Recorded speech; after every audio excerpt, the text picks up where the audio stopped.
For all those who remember these guys. Disrespect your surroundings! Of course, they're still around today, they're killing it, but I guess the question is, how did they get so big? How did they make their way to the top? That's what we're gonna discuss today. So my friend, as usual, take a cup of coffee, cigarette, steak and egg, whatever you feel like as we explore the A Day to Remember MySpace era. You ready for this?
Real quick, before starting the video, if you didn't join our Discord yet, feel free to do so. We have an amazing community. We're also live every Wednesday and Friday on Twitch. And with all that being said, let's start the video. So the band was founded in 2003 in Ocala, Florida, and their original lineup was Neil Westfall, Tom Daney, Joshua Woodard, Bobby Scruggs, who was replaced pretty early on by Alex Shellnut during the For Those Who Have Heart era, and yes, to complete the lineup, of course, the infamous Jeremy McKinnon. So yeah, here's how they actually found the name A Day to Remember. We stole it from this kid that we let in our band. We let him in our band, and then we kicked him out. His girlfriend and kept made it the up. name. Well, he never played a full show. He walked off stage every show. Yeah, he his equipment would mess up, like And he halfway just- through the show, and you just walk off. and he would stop playing. And Yeah. so he never really played a full show. So he's never really in the band. As for their music releases, the only thing I could find in 2003 was an actual acoustic song. She's running fast and falls, not into open arms. Pretty cool, right? And apparently they were playing shows in 2003. Unfortunately, I couldn't really find any footage, you know, with YouTube, who was not really around during that period of time, makes it harder. That's what she said. So instead, let's jump to 2004, when the band released their first official demo called Halos for Heroes, Dirt for the Dead. Breathe hope in me.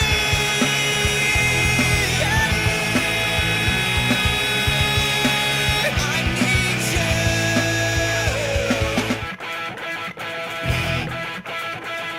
So here we are again. Remember when we used to be friends? Nothing could ever go wrong. So we thought, just live your life, living for yourself. Here I am again, trying to give in to another bit of red. Like I thought they went wrong with our lives. Alright, let's talk about this. It's kind of hard to explain, but as you probably know, A Day to Remember is kind of a mix of metalcore and pop-punk music, right?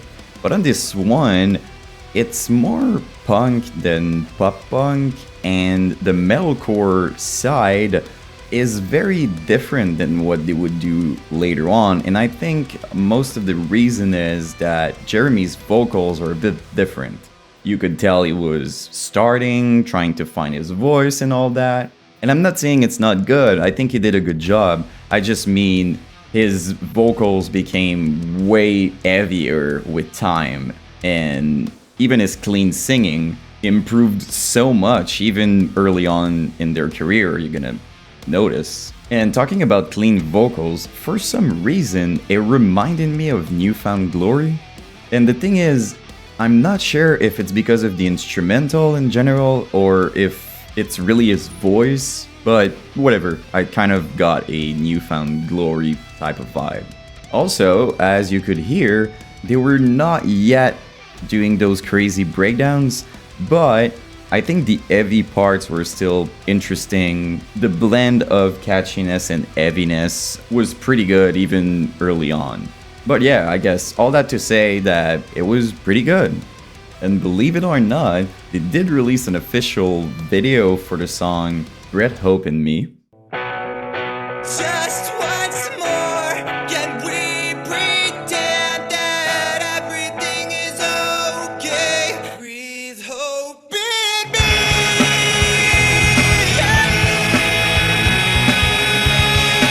I need you. I mean, no one can tell me that these kids were not motivated, right? Sure, it was rough around the edges, but I think it was very respectable and wholesome. As for the live performances, I don't know if they did a lot of shows during 2004, but again, I couldn't find anything, which I guess brings us to January 2005, when the band officially released their first self-titled EP. Here's where we prove all your fairy tales wrong, 'cause this all stops enough.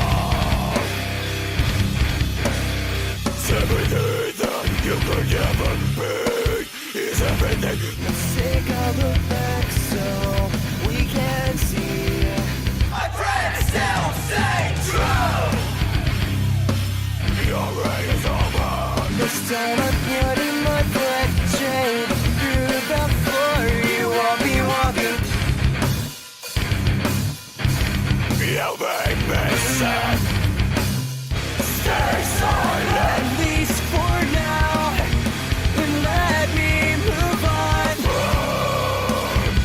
You're such a liar. Hell yeah, super cool EP, I love it. Very different from what we just heard, right? But I think this is kind of when they found their sound.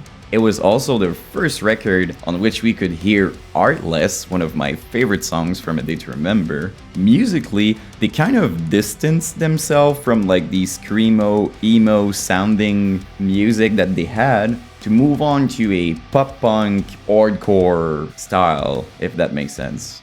It was also the first time they really introduced metalcore elements like breakdowns and heavier vocals. Also, the clean vocals sounded more precise, more unique, more controlled, and kind of less nasally, in my opinion. It was a huge step up for the band.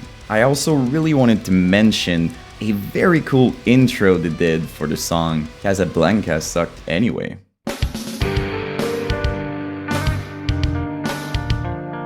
I don't know about you, but when it's well executed, piano makes everything better. But yeah, believe it or not, only 1 month after releasing this EP, the band actually got signed by Indianola Records, a label mostly focused on metalcore and hardcore, which made A Day to Remember the perfect band to sign. So yeah, with their brand new label, they went back in the studio, and in May 2005, they officially released their very first album called And Their Name Was Treason. For once my eyes are open to you. At least for now, and let me move on. So let's not dwell on all the things we should have said. Your reign is over. But should I write it all? It's everything that you could never be. It's everything that I'm missing you so much, I'll say you died tonight.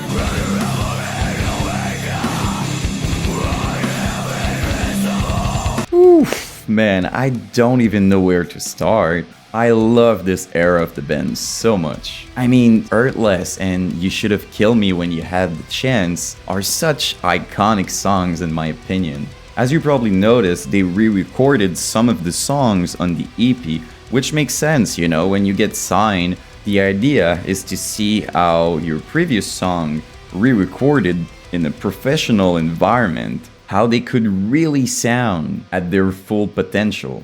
Musically, the general vibe was kind of similar to the EP, except I feel like Jeremy's vocals were a bit better and the riffs were catchier, but again, it could be the production improvement that makes it seem that way.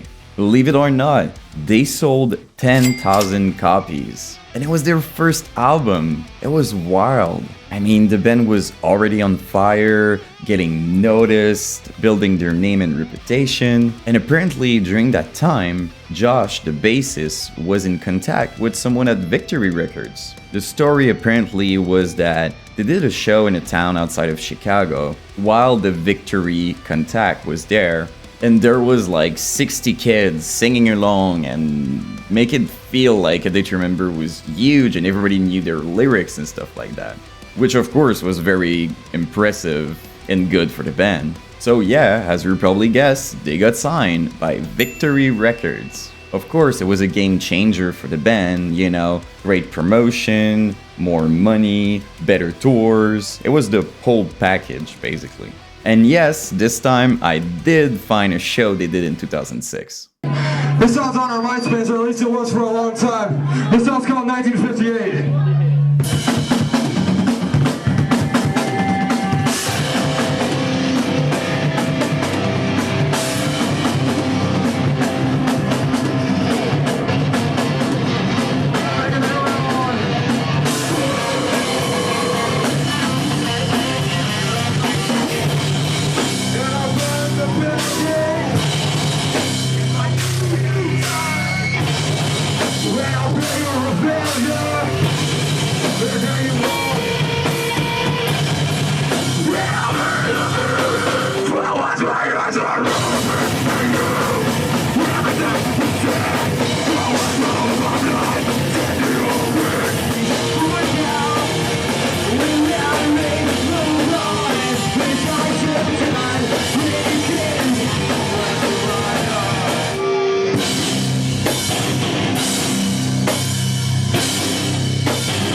Awesome, right? I mean, there's nothing that screams more the MySpace era than a band playing at the same level as the crowd, right?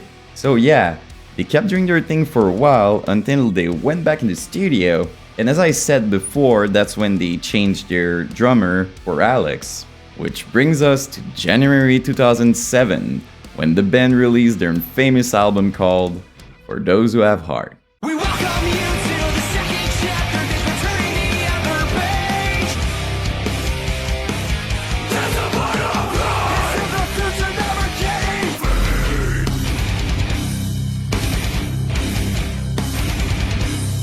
On the edge of the rooftop, thinking nobody will ever know.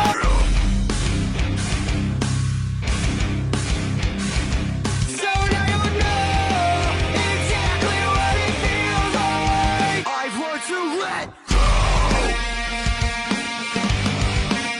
I'm looking down at this mess that you made, and you can't believe that I said Alright with me, you'll see.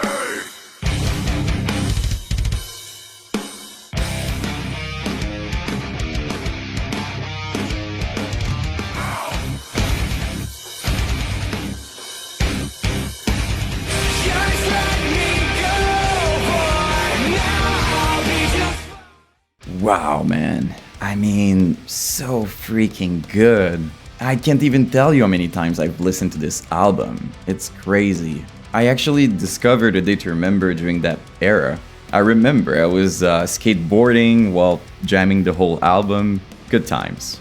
Musically, there was more polish and round in terms of sounds, which isn't bad in itself. but it kinds of make the heavy parts a little less heavy, at least in my opinion.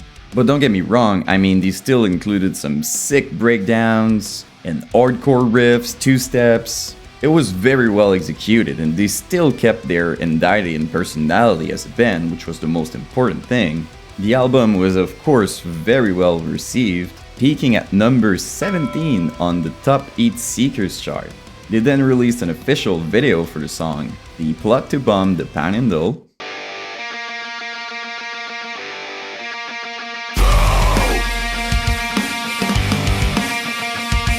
Appreciate your judgments, never get trust the words you say. You hear what's telling you. I'm looking down at this mess that you made, and you can't believe that I say. They also released an official live performance video for the song The Danger in Starting a Fire. So that you're wrong, it's happening, but it feels right. And yeah, talking about live performances, they were killing it.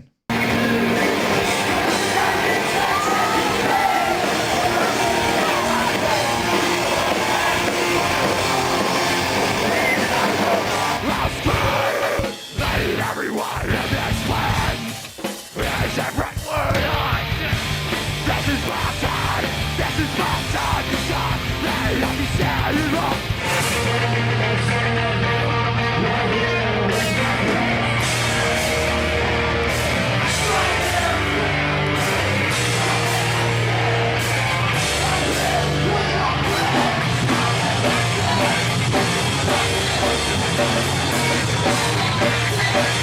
Oof, man. I mean, such a cool era, right? You could tell the band was on fire, having the right mindset, really focus to make their band their career since the start. I actually found an old interview in which Jeremy explained what they had to do to make it happen. If you're not gonna work hard at this, you might as well just get out of here. Cause like, I was working like 40 hours a week. All my money was going to our band. Everybody else was doing the same thing. You got to put down the money, get a good recording. You gotta save up, get good equipment. Everybody wants to like rush shit out too. Like, they put it out before like they're ready. I think seriously, you should do those two steps. Get some merchandise. It doesn't have to be a lot, like maybe a shirt or two. Get your MySpace, get some nice pictures made.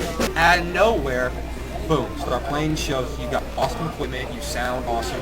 They buy your record, they like your record because it sounds good. You're selling them t-shirts and you're just... I love their mentality, being 100% ready, focusing on quality instead of quantities. It really makes sense to me. Which brings us to September 2007, when the band officially released their cover of the song Since You've Been Gone by Kelly Clarkson. Here's the thing, we started out friends. You dedicated, you took the time. Since you've been gone! Which was, of course, an actual parody of the real video. Here's the thing, we started out friends. You dedicated, you took the time. Since you've been gone. I actually found an interview in which they explain how it was to shoot this video. You guys have a Since You've Been Gone music video out, which is pretty cool. How was making that? That was awkward. Awkward. Why is that? Very awkward. It's just a ridiculous video. I mean, It's pretty funny. Yeah, It's really cool. We tried It's to pretty do good. a big spoof on her video. I figured that, yeah. Yeah, and tried to make it as retarded as possible, obviously. And Yeah, you go from just like singing to like a breakdown. Yeah. It's pretty funny. we It's just cool. we just tried to have as much fun with it as possible. Right. Because if we didn't, that would have been the most awkward video ever. So yeah, I mean, even if it was awkward for them to record, the song went viral. I still remember it was everywhere. Everyone was downloading it on LimeWire. And yes, it was obviously a fan's favorite live.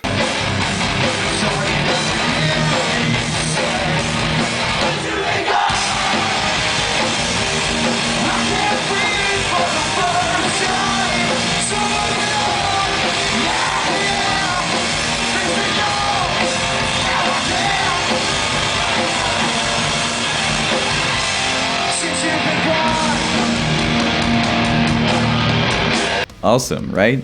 So then, in February 2008, they did an official re-release of the album featuring some bonus content and of course the song Since You've Been Gone. And yes, I did find a studio update. We're here in our hometown. We're recording here at the Wade studio. Hi, I'm Andrew Wade, and I'm recording A Day to Remember. Obviously, Andrew's amazing at what he does. Hey, make sure we fix that problem from last time. What? You know, that crap that you did sounded horrible. A lot of the old songs just sound amazing. They all sound like completely different songs. I really like how my shoes sound on the floor at the Wade studio. Jeremy, that was very good. Because all those things are good for you, and it just soothes the pain. Take it in deep. That's what she said. The reason why they actually released this album instead of a new one is because apparently Victory Record wanted them to release the new album, but they were not ready yet. And as I said before, it was very important for them to put the best quality possible. So they chose to do the re-release and keep writing their new thing. It was very well received, charting at number 43 on the top independent albums. And yes, as you can imagine, they were blowing up on MySpace. It was absolutely insane. I mean, everybody knew what A Day to Remember was. And yes, as you probably guessed, in 2008, the live performances were absolutely incredible.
Wow, man, I mean, such a sick band.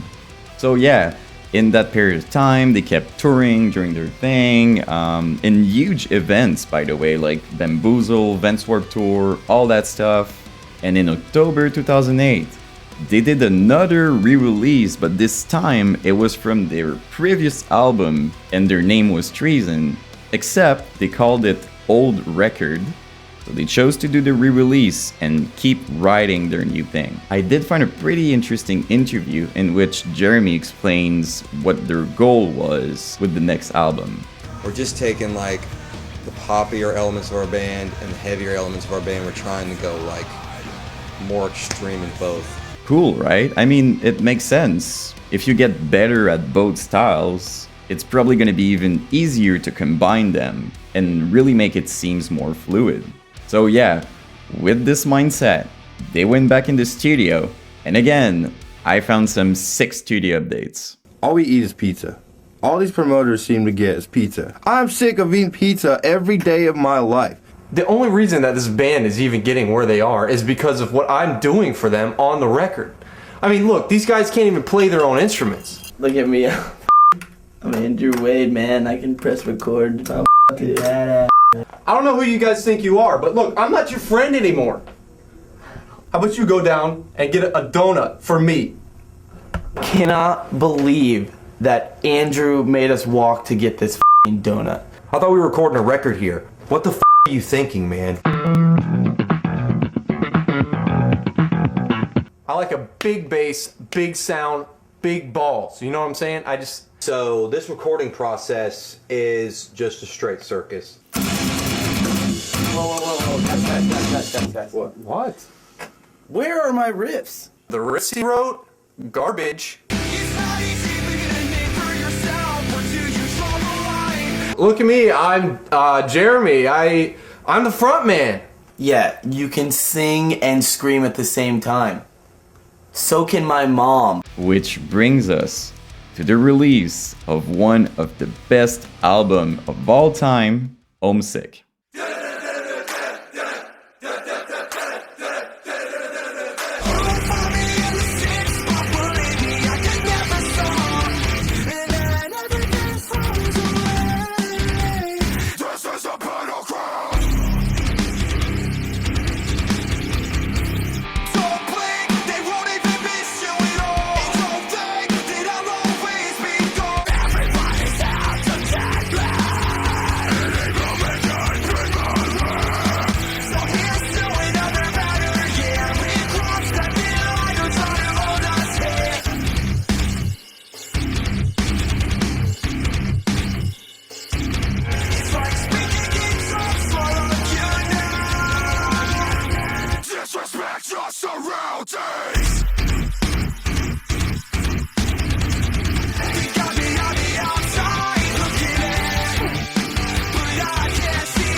Alright people, this was the album. I mean, perfect on every level. The songs are as catchy as they can be, the heavy parts are as heavy as any other heavy bands. We're talking about a perfect execution here, literally. I mean, you have to understand how big of a deal it was for people like me who enjoys pop punk like Mayday Parade, All Time Low, all that stuff, and at the same time enjoys metalcore bands like Parkway Drive and August Burns Red. This was the perfect combination of both worlds. It was insane. You can listen to the whole album back to back, and as much as each song is very unique and outstanding, it keeps the same vibe through it. It's kind of hard to explain, but it's very special. Jeremy's vocals couldn't be better than that. I mean, they're perfect through the whole album. The cleans are so good, then it makes you feel like it's pop. And at the same time, the heavy parts are so heavy that sometimes it makes you forget and you're like, wait, is that a day to remember? And I mean that in a very good way. Both styles were so well executed that it was always a surprise when the heavy part would hit or when the catchy parts would hit as well. As I said, it was just perfect execution on every level. Also, fun fact, did you know that Chad from Newfound Glory actually helped writing some parts? Amazing, right? And it makes sense. I mean, the dude is extremely talented. Apparently, it was during a tour they did in 2008 called Easy Core Tour, which was an awesome concept for a tour, by the way. I also think it's worth mentioning that they had some sick guest vocalists like Mike Ranica from The Divorce Preda and Vincent Bennett from the Acacia Strain. So yeah, if you ask me, this album still holds up perfectly well. It could be released today and it would be extremely good. I don't have a single negative point on it. It's perfect. I'd say the biggest classic on the album would probably be Mr. Highway Thinking About the End with the infamous meme call-out, which was, by the way, probably the heaviest song on the record. But then we had the complete opposite feeling with the song If It Means a Lot to You.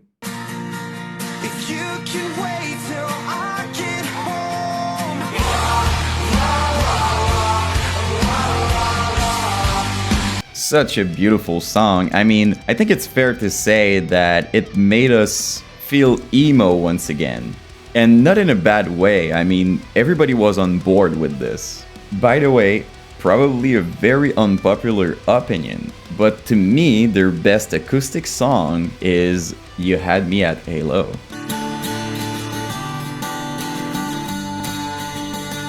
I'm missing you so much, I'll say you died tonight. What have I gotten into? You had me at hello. But yeah, I mean, Homesick, what a perfect album. And on top of that, the timing was perfect. February 2009, right in the middle of the MySpace era peak, you know? Of course, I don't think you're gonna be very surprised to learn that the album was extremely well received. It was placed at number 21 on the Billboard 200 and literally number 1 on top independent albums. It was wild. It was also featured on the Rolling Stones Top 40 album, which was absolutely insane. Only 1 year after the release, they had sold 200,000 copies. 200,000.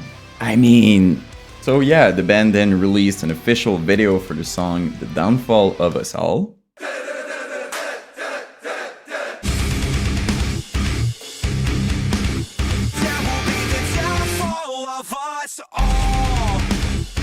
And another one for the song I'm Made of Wax. Larry, what are you made of?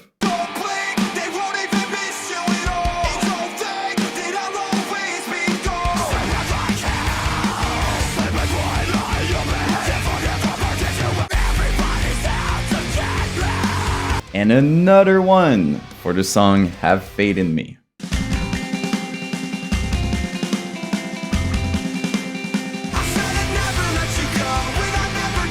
And yes, don't worry, of course I'm gonna show you the 2009 live performances.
So wild, man. I mean, this era was the best. So many great memories. I mean, it was my first show, by the way. This tour that they did in 2009 with Emma Rosa, Sky Eats Her Plane, and The Devil Wears Prada, it was my first show. And I mean, what an iconic first show to watch. One of my best memories for sure. Also, later on, they did a sick cover of the song Over My Head by The Fray. I never knew that everything was falling through. It's how it's gotta be. It's coming down to nothing more than everyone knows I'm in over my head. I mean, it completely makes sense, you know? If a band would be featured on Pongo's Pub, of course it would be A Day to Remember. I just love this band so much, both in terms of like mentality and their personality as a band. And while we're on the topic, I love the fact that they were standing up for their fans, you know? I found an old clip in which Jeremy calls out security for being too rough with some of their fans. Watch this kid touch my fucking fan. You touch him, I swear to fucking God. Touch him. This is my fucking friend. These are my fucking friends. This is our fucking show. And you put your fucking hands on one of these kids. Get both of these motherfuckers out of here. Cool, right? But now I guess the question would be, what happened next? Fight.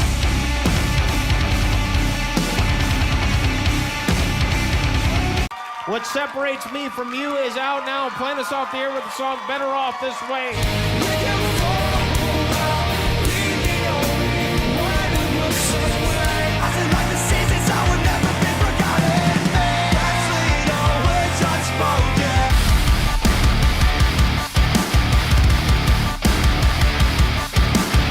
That's gonna be for part 2. I'm so glad I did a video about A Day to Remember because this band will always be special to me. As usual, if you enjoyed the video, please leave a like and subscribe. Don't forget to join our Discord. You can come and hang out with us every Wednesday and Fridays on Twitch. And on that note, I'm gonna stop talking. I'll see you in the next one.